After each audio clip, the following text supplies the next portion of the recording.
date function. So as I was saying, I have a few dates here, right? And I'd like to work with these dates.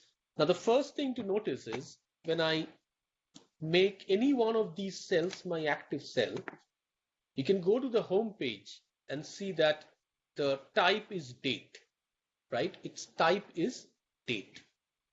So remember last class, I mean yesterday, when we were trying to give those labels, so I had written 2 to 4, correct? And immediately it became 4th of Feb, right? So 4th of Feb becomes a date. I mean 2-4 is interpreted by Excel as 4th of Feb, right? So 2 is the month, 4 is the day. Now, as soon as I change this, which is what we did last class, if you remember, text, what do you get? You get 43135.